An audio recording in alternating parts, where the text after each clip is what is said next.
Hoy vamos a avanzar en lo que nos quedaba pendiente del fragmento de televisión en el que Lacan se preguntaba cómo era posible que el síntoma, antes de la llegada de Freud, no hubiera trazado la vía. Escuchamos a Lacan decir, hizo falta que llegara Freud. En realidad lo dice a modo de pregunta, hizo falta que llegara Freud para que simplemente siendo dócil a la histérica, se abocara a leer los sueños, los lapsus, los chistes, cómo se descifran los mensajes cifrados.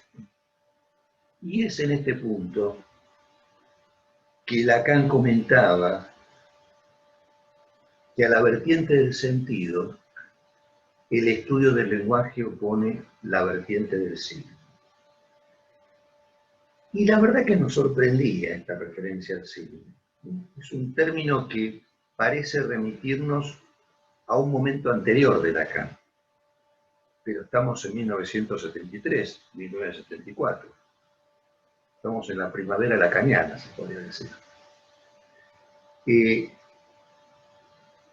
Pero aparece este término signo y bueno, vamos a hablar sobre signo. Nosotros en nuestro encuentro anterior hicimos un recorrido breve sobre la consideración de Lacan respecto del síntoma, sobre todo a partir del discurso de Roma, 1953, y en rigor, en ese recorrido nos encontramos con una cuestión bastante curiosa, que puede resultar incluso hasta paradójica en la enseñanza lacaniana, que es la de considerar la clínica del síntoma en ese recorrido, en ese trayecto que va teniendo la elaboración, la clínica del síntoma y la clínica del análisis en general, ya no una clínica del significante o meramente una clínica del significante, sino una clínica justamente del signo. Una paradoja porque, como recordamos en el encuentro anterior, desde el discurso de Roma y más decididamente en la instancia de la letra, la opción lacaniana parecía definirse y propagarse como una lógica del significante y sus efectos de sentido.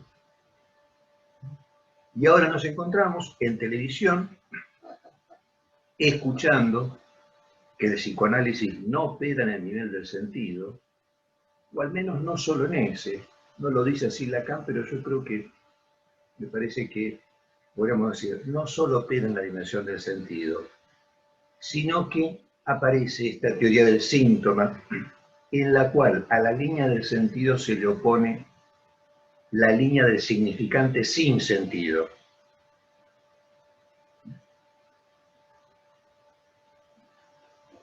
Muchas derivaciones podemos hacer respecto de eso del significante sin sentido.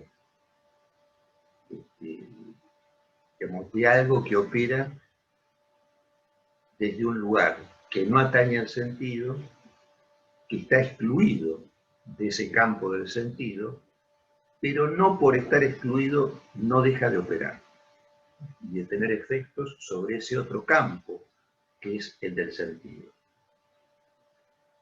Entonces, el síntoma ya no es solo concebido en una dimensión, podríamos decir, del recuerdo del cubridor, significante, de un significado reprimido, una operación metafórica, según citáramos a Lacan de 1953, sino que hay algo más.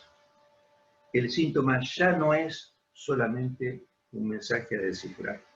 Y de hecho, el mismo Freud, habiendo descubierto los límites de la interpretación, a los que llamó reacción terapéutica negativa, había comprendido que más allá del recuerdo encubridor, en algún lugar el paciente no quiere ser curado. Y nosotros, los que estamos acá, somos gente que ya tenemos un recorrido en la práctica, podemos atestiguar seguramente cómo en algún momento se hace presente esta reacción terapéutica negativa bajo distintas formas, modalidades o intensidades, ¿no? Ese momento en el cual parece que bueno, nuestros consultantes o nuestras consultantes en realidad no quisieran curarse.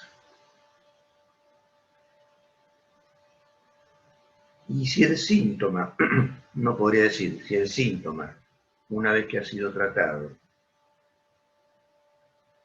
el mensaje de alguna manera traducido, y aún así nos encontramos con algo que opone resistencia, esa resistencia no se puede entender si no es suponiendo un placer inconsciente de carácter paradójico. Un placer que el analizante conoce a consecuencia del dolor, y que es por lo tanto un placer que está estando íntimamente vinculado al dolor, se podría decir que atañe un placer paradójico. A ese placer paradójico, Lacan le da el nombre de goce. Es decir, en contraste con la doctrina del significante, al menos la inicial, la que se empieza a propagar inicialmente en la obra lacaniana, en contraste con esa doctrina del significante, el lenguaje ya no tiene solo un efecto de significación, de representación, sino que también aparece este lenguaje teniendo un efecto de goce, que va más allá del principio del placer, y que obliga al sujeto al retorno de algo que reclama identidad. Y ahí escuchamos decir a Lacan en televisión cómo Freud opera esta traducción en la que demuestra, Freud, en esa traducción, en la que demuestra que el goce consiste propiamente en los desfiladeros lógicos, y agrega Lacan, hacia donde Freud nos conduce con tanto ánimo. O sea, ahí está haciendo referencia a una operatoria, la de Freud, que es la de desciframiento, que es la de traducción, pero que en ese camino, en ese recorrido, va bordeando algo, y en ese borde lo que se hace consistir es al goce. No es sin ese litoral hacia el cual nos conduce con tanto arte Freud. Ese litoral que a su vez pone en correspondencia la consistencia de este goce, este goce que empieza a consistir. Y uno podría decir, es lógico porque no hay consistencia del goce que no esté vinculada necesariamente a los desfiladeros significantes. No hay otro camino. Así como no hay otro modo de entender la dimensión pulsional si no es con relación a la demanda. De hecho, si ustedes recuerdan la fórmula lacaniana de la pulsión, sujeto barrado Losange D mayúscula, nos llama la atención que aparezca la D mayúscula en esa ecuación. ¿Qué tiene que ver esa D en la fórmula de la pulsión? Digo, atento a que nosotros habitualmente nos vemos llevados de manera inevitable a pensar que la pulsión atañe a una energía, como algo turgente. Sí, pero entonces, en función de eso, esperaríamos que la ecuación sea, digamos, refleje algo de esa turgencia o de esa energía. Sin embargo, aparece la demanda. Ahí la demanda justamente aparece como una condición necesaria para que se estructure el montaje de la pulsión. No hay pulsión sin demanda. No hay pulsión sin demanda, así como no hay goce que consista si no es con relación a estos desfiladeros lógicos del significante. Y noten ustedes qué interesante, porque este signo que aparece en el pasaje de Lacan Televisión, justamente se presenta bajo una forma significante, por supuesto, pero que obliga al sujeto al retorno de algo que reclama identidad. Y yo acá hago una articulación con uno de nuestros psicoanalistas, porque lo que escuchamos bajo esta denominación de signo es equiparable a lo que Jorge Fuckelman en su transmisión señalaba respecto de las marcas. Entonces me parece oportuno quizás mencionar algunos paradigmas que solía citar Fuckelman respecto de la marca, justamente la marca entendida como eso que reclama identidad. Uno de los paradigmas que solía citar Fuckelman habitualmente era el de la novela American Psycho. ¿La conocen? ¿La han leído? ¿No la han leído? ¿Mariana? No, no, además vos dijiste que mejor no leerla, que ver la película en todo caso. Eso les iba a decir, que si no la leyeron, les recomiendo que no la lean. Por lo atroz, ¿no? Y por la sensibilidad en la cual estamos, no es el mejor momento tampoco para leer esa novela.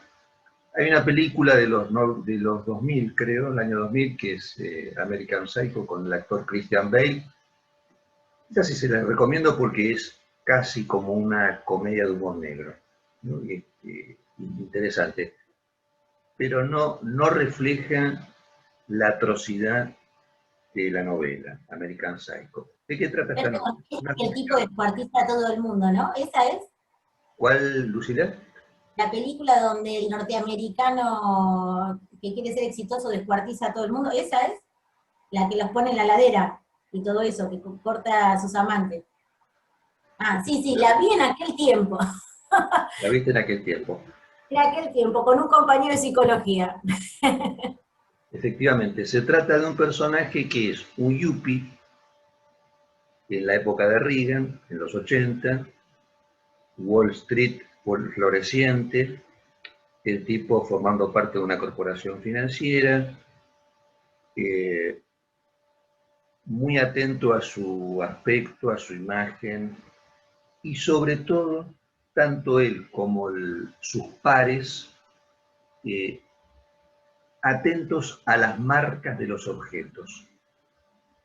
Y de hecho en la novela hay un detalle muy riguroso de marcas de cosas de distinta índole, ¿no? De que ropa, perfumes, vajilla, restaurantes, relojes, autos, bueno, un detalle realmente muy minucioso en el cual lo que llama la atención es que aparecen las marcas, se podría decir, utilizando a los sujetos para propagarse, portando las marcas mismas a los sujetos y funcionando casi como un nombre. Y de hecho pasa algo muy curioso en la novela, que está también reflejado en la película, de recordar Lucila, y es que hay un malentendido permanente respecto a los nombres propios. Supóngase, como yo estuviera conversando con Miriam y le dijera, ¿qué tal, Susana, cómo estás?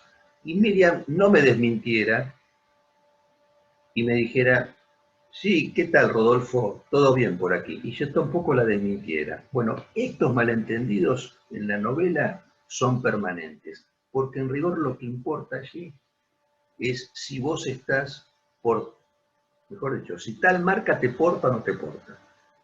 Tal marca, si estás en esa marca, perteneces. De hecho, me acuerdo una anécdota muy graciosa de una reunión en Prosam.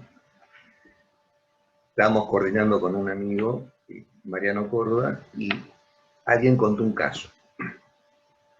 Y en este caso había un señor que tenía un Audi, el auto alemán,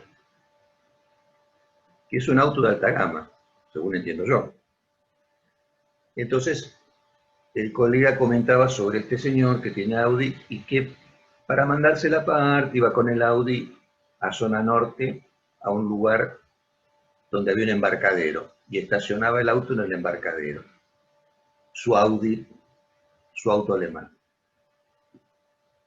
Y Mariano, que se ve que está mucho más enterado sobre cuáles son las marcas que corresponden en cada lugar, dice, pero con ese modelo de Audi, si estacionaba ahí, iban a pensar que es un negro.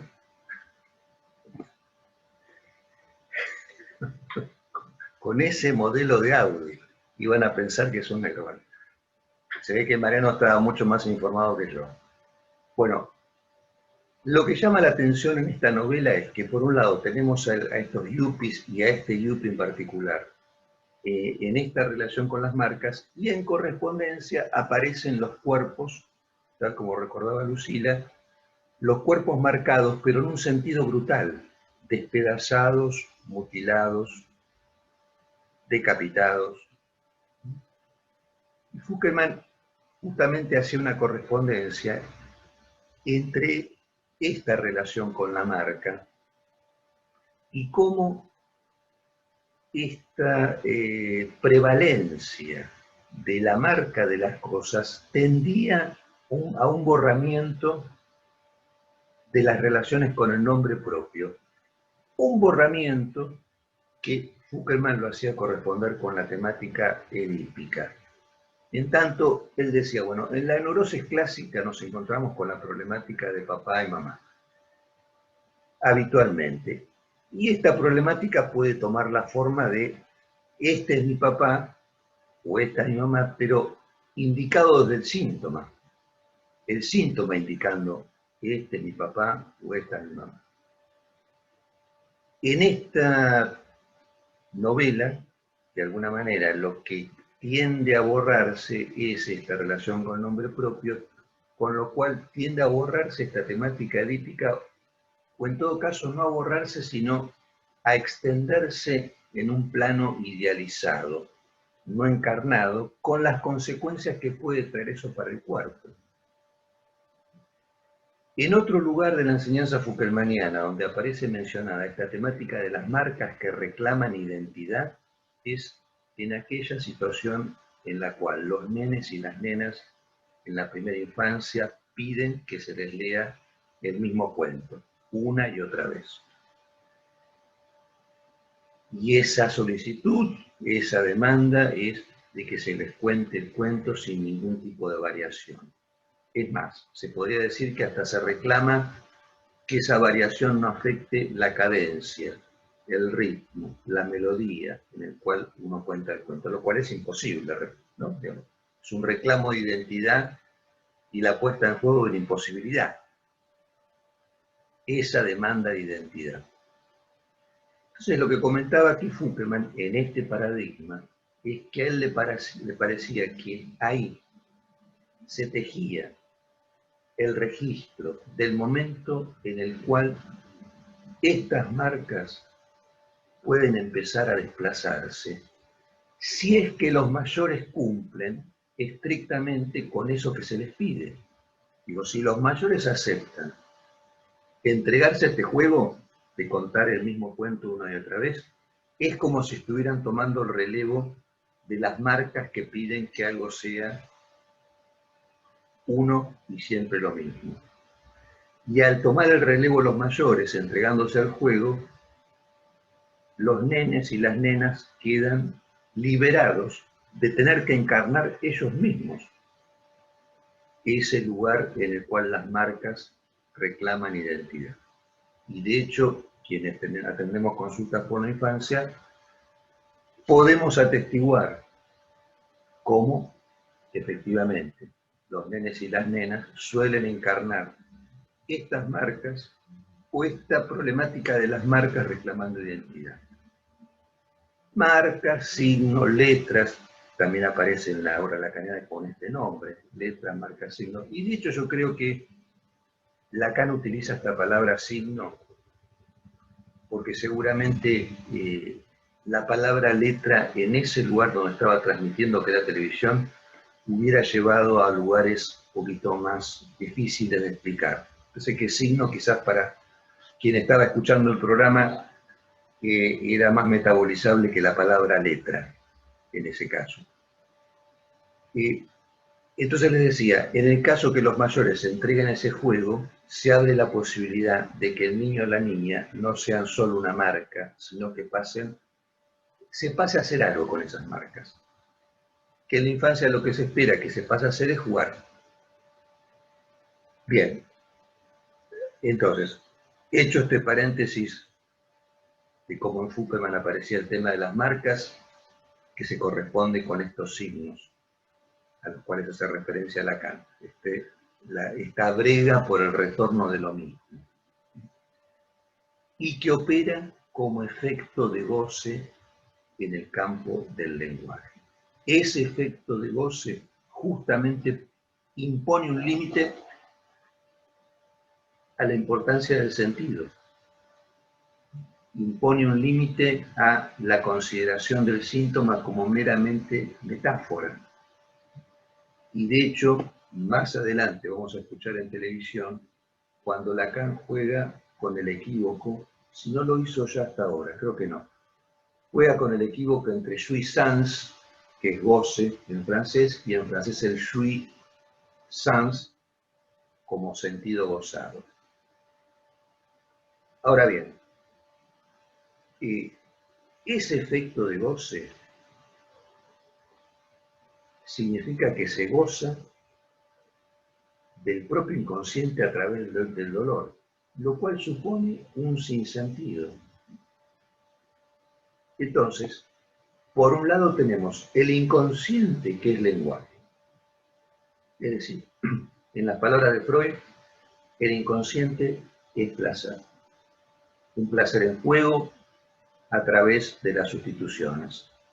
Bueno, aquí hay profesores del auditorio que enseñan Freud, así que incluso recordarán cómo desde el proyecto para una psicología para neurólogos, ya Freud ahí comienza a hablar sobre alguna operatoria en la cual el placer tiene que ver justamente con esta arborización, ¿no? Con algo que se regula en tanto se ramifica. Y eso impone una cierta homeostasis, un cierto equilibrio. Luego, en su obra, Freud identifica esta posibilidad de regulación a través del lenguaje, a través de las palabras. Entonces, el inconsciente es saber, sí, es un saber que tiende a cierto placer, sí. Pero por otra parte, nosotros ubicamos allí algo que va más allá de ese principio del placer, que no termina de domesticarse y que no deja de reenviar una y otra vez a la repetición. Ahí tenemos nosotros la evidencia, el testimonio, no solo de la demanda, sino del deseo y de algo que atañe al goce que se manifiesta, ese goce, bajo esta forma repetitiva, en los dominios de la lógica significante. No hay otro modo de tomar noticia de esto que no sea por esta vía. Esta condición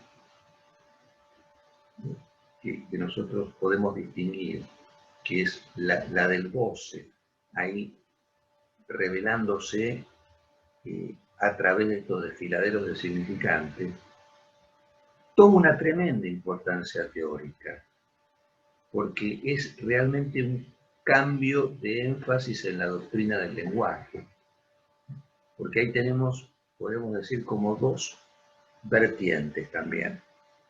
Si nosotros somos llevados a desear el efecto de significación, somos llevados a la insistencia del otro con mayúscula. Somos llevados a la pregunta por el deseo, que está siempre en relación al otro. Y es un sentido, y el sentido siempre es el sentido del otro, y el deseo siempre el deseo del otro. Este es un camino que nosotros recorremos habitualmente con los pacientes. Nos ocupamos de la existencia del otro, nos ocupamos del deseo del otro portando sentido.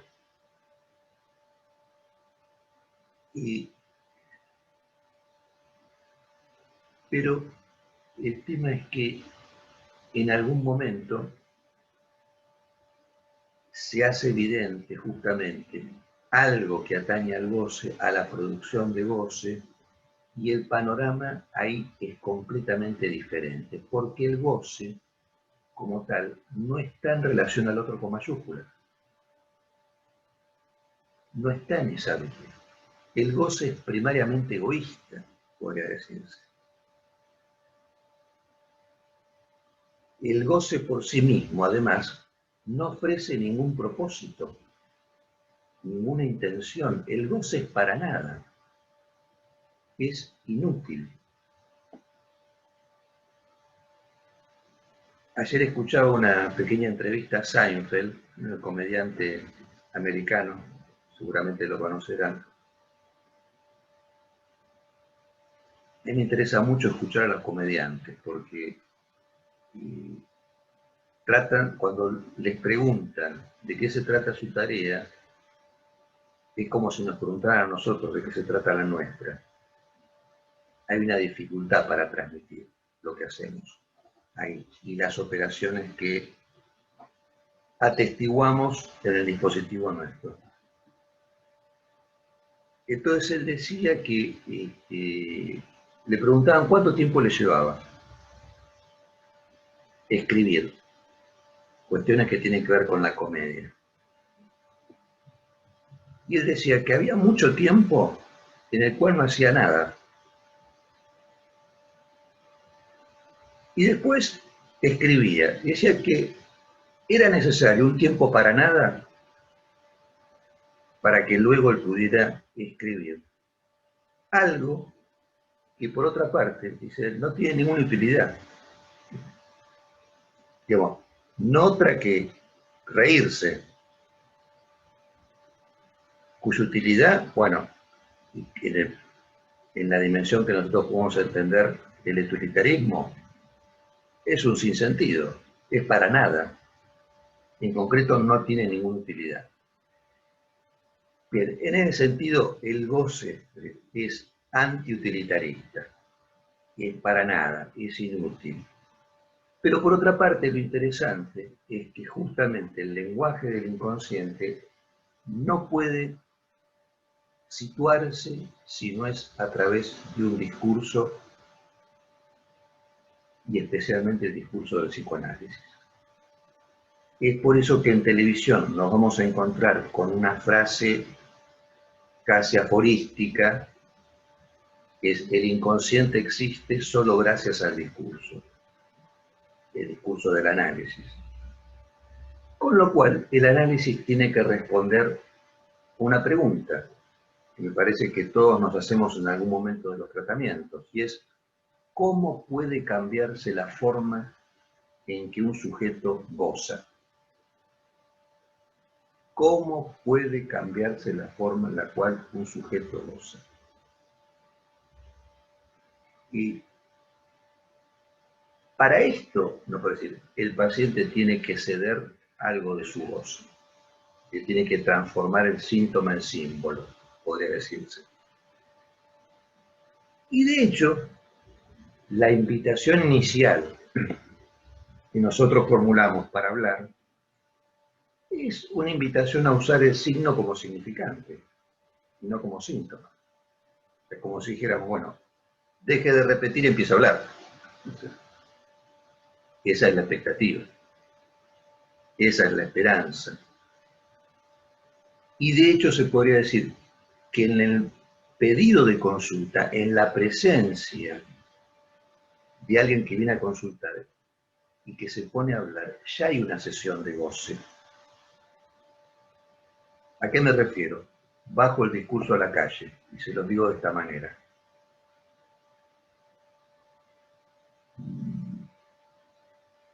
Me angustia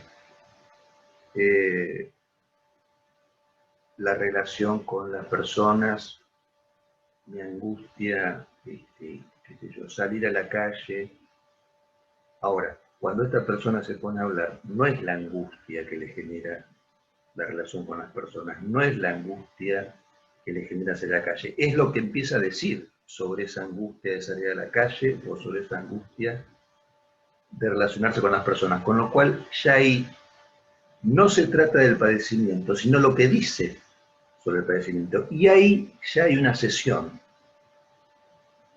Y a mí me gusta pensar que lo que nosotros ofrecemos allí es un estrecho pasillo en el cual queda ubicado lo que ya no es y lo que aún no es. Lo que ya no es bajo esta forma.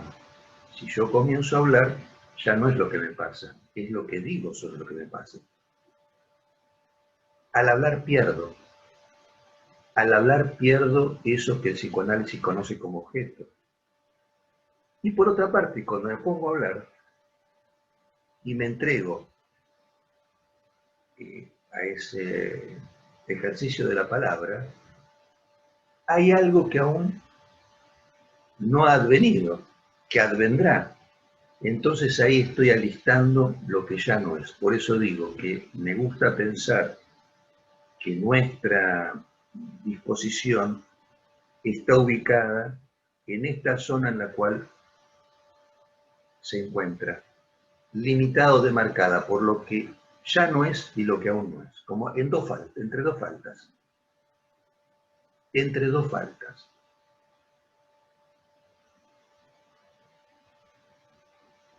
Y es así, me parece que en la oferta que proponemos, de algún modo estamos encarnando esta promesa.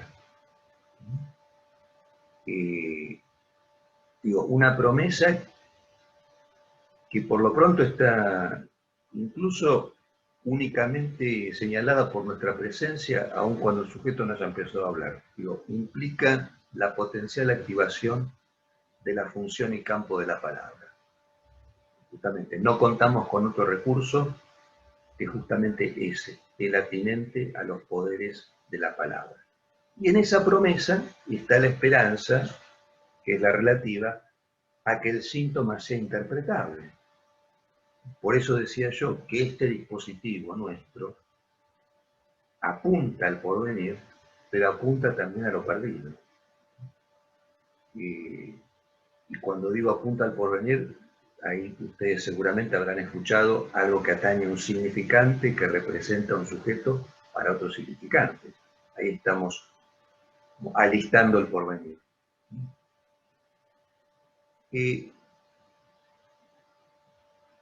Y si nuestro paciente pone en juego, tal como escucháramos a Lacan decir, esa voz del sufriente que sufre de su cuerpo, de sus pensamientos, insisto en esto, cuando el paciente se siente y comienza a hablar, ya no se trata del sufrimiento del cuerpo o de los pensamientos, sino de lo que dice sobre ese sufrimiento.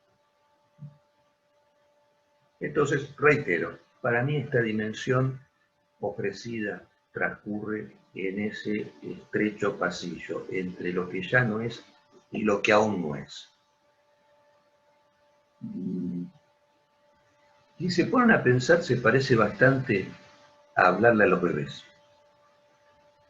Entonces, vieron que está este fenómeno que uno tiene un bebé en sus brazos, pequeñito, e inevitablemente se pone a hablar. Es algo casi del orden de lo inevitable, ponerse a hablar.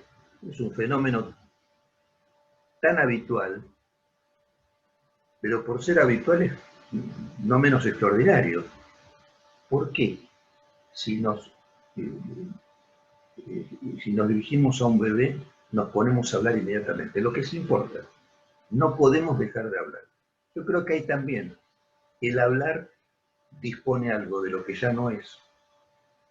Ese bebé ya no es, como podría decir, un cuerpo, sino que es una demanda puesta en juego. Y lo que decimos apunta al porvenir también, a lo que el bebé aún no es. Nos estamos dirigiendo hacia un sujeto que todavía no ha venido. Y ahí también me parece que se genera ese pasillito con relación a los bebés cuando nos estamos dirigiendo a ellos.